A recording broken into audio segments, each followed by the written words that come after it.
Welcome back to Granbury TV, everybody. It's time for our weekly Sheriff's Report. How are both of y'all doing? Doing good. How has the week been? Oh, it's been kind of a stressful one. Yeah. Here lately, this week we had an audit, last week we had an audit, and the week before we had an audit. Oh, wow. The week before, 3 weeks ago, was the jail commission, passed the jail commission with flying colors, so the jail passed 4 years in a row for inspections. Awesome. And then along with that, prior to that, the kitchen was inspected by the city of Granbury, and we got 100 on that, so Sweet. That's a good thing. Last week it was TCLOS in audit, and TCLOS is the state governing agency over all law enforcement, and so that was a stressful time, and got that done. And then yesterday we had the audit from CJIS, and that's what that means is all the law enforcement information, state and federal, that's protected by DPS in the state and the FBI for the feds. We have to do things certain ways and protect that information and just make sure it's always safeguarded. And we passed, but it was definitely a stressful day yesterday. Yeah. Well, at least you passed and got them all done and out of the way, right? Yep. It ought to be smooth sailing from here on out for a while. Awesome. I think, anyway. I don't think we got any other audits coming up, but Yeah. we're ready in case they come. Anybody. Awesome.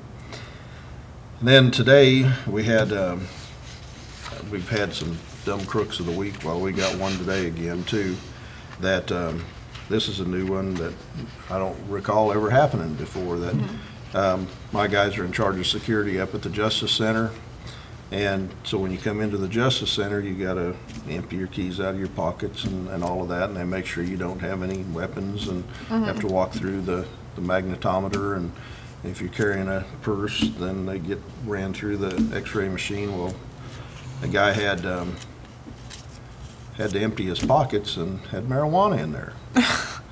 So he was arrested. And it's a Class B misdemeanor that he was arrested for possession of marijuana, and I think some drug paraphernalia too, possibly included with that because of the container of it. But that doesn't happen every day, and you'd think they'd know. Well, say I'm going in here, got to go through law enforcement screening, so maybe I shouldn't have anything illegal in my pockets. Yeah. But he didn't think about that till it was too late. Yeah, but that's definitely the dumb crook of the week. Might be the dumb crook of the month. Well, yeah. So yeah, he's a coming to jail. We didn't have time to write these all up, so I don't even know how old this guy is. Old enough to know better, I guess. I'll put it that way. Yeah. Yeah, I don't have all that information there. And then we had, this was a marijuana thing, and I know there's been some people that are complaining about the way we here in Hood County deal with some of the drug laws. And a law is a law. It doesn't matter to me what it is. If it's on the books, we're going to enforce it, and that's just the way it is.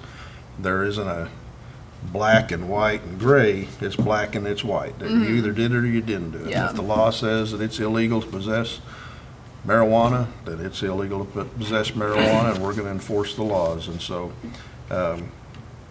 people get pulled over all the time. We had another guy get pulled over the other day, and he was in possession of quite a little bit of marijuana, but it's still just under enough to be considered a Class B misdemeanor. So he went to jail, and his vehicle was impounded. That's just the way it is. As long as it's on the law books, and that's the way it is, and that's the way we're going to enforce it. So Yeah. I don't make the laws, I just enforce them, and my guys do the same. So it's not our fault.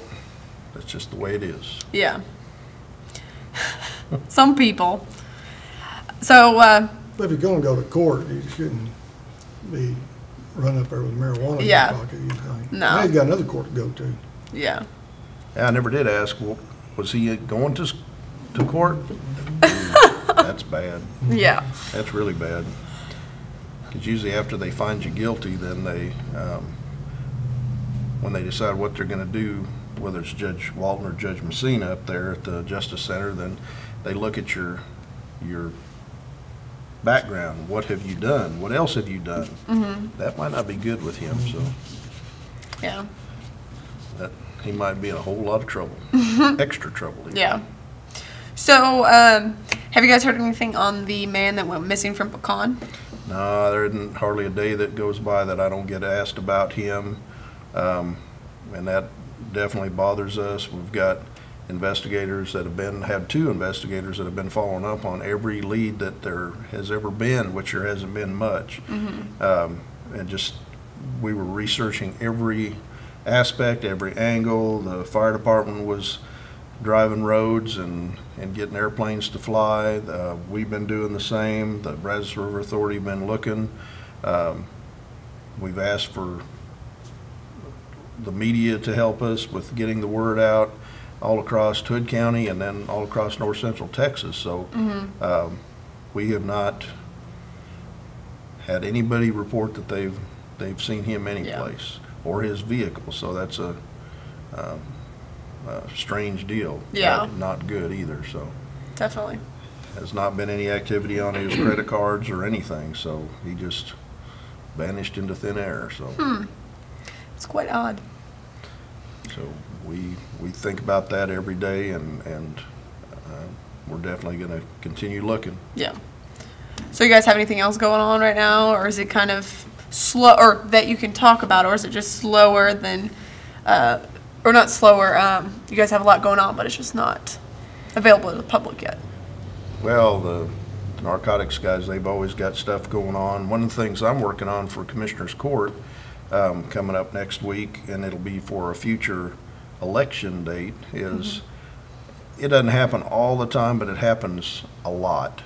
That it doesn't happen much in the city of Granbury, but me dealing with the county, then we've got a lot of people that have livestock out there, and back 100, 150 years ago, you know, the cows and the horses and goats and sheep and whatever just went wherever they wanted to go, and there wasn't that many fences. Well, times have changed, and people need to keep their livestock contained, but the law is still on the books that say it's open range in the biggest part of Hood County and across even the state of Texas. So we're probably going to be getting out a petition to get some signatures so I can take it before Commissioner's Court to get Hood County closed. And it'll be closed range, not open range, and then it'll be up to the responsibility of the livestock owners to keep their animals fenced in. Right. So right now, when we have them get out, it makes a lot of people mad, especially if they get out on a highway. But if they're on a farm-to-market road, the way the laws wrote, they have just as much right to be there as an 18-wheeler or your car. So it's not a good situation if a car and a black cow tangled in the middle of the night or something. So we're trying to get the laws changed to make sure people go that extra mile to make sure their livestock stays in, their fences are good, and we don't have those kind of problems. So but that's one of my deals as a sheriff that we have to deal with quite often, sending the guys out. And I guess there really isn't a day that goes by that we don't have horses out or cows out or goats out or something out, livestock out on the roadways. And the deputies are going out and taking care of that. So we're going to probably be circulating a petition here real quick and get it on, see if we can get it on the ballot for November. And then if it passes, if the voters agree to close the range, then we'll be able to enforce it within like 30 days after that, so before the end of the year. So that's something that we're working on, and it'll be a while before we can get it done, though. Cool. I think that's an important issue, though, because it's definitely a safety issue, I mean, for the livestock and for people. So I think it's an important issue that should be taken care of, though. Well, it's 2012. It's not, 1870 or something like that. So it's definitely. A lot of things have changed, and a lot of people around here, and a lot of vehicles, and it's not like it used to be. Yeah, definitely. I guess it's time for Crime Stoppers then. Crime Stoppers needs information on a burglary. This burglary occurred at a residence on Godly Road sometime between March the 24th and March the 28th. Forced entry was made into the residence, and some of the items reported stolen are a Lincoln MIG welder, a Miller welding hood, 2 steel chainsaws, a Troy belt pressure washer, a Bushnell rangefinder, a Canon DSLR lens, and numerous power tools with a total value of $11,931. Anyone with information on this burglary can call Crime Stoppers at 817-573-TIPS or go online at hoodcountycrimestoppers.com. You will remain anonymous, and if your tip leads to an arrest, you could receive up to a $1,000 cash reward. All those big ticket items again, or semi-big ticket items. Yeah. That's a lot of money right there. Oh yeah, definitely. Almost $12,000, so, yep. Well, y'all got anything else that's going on right now? Not that we can talk about.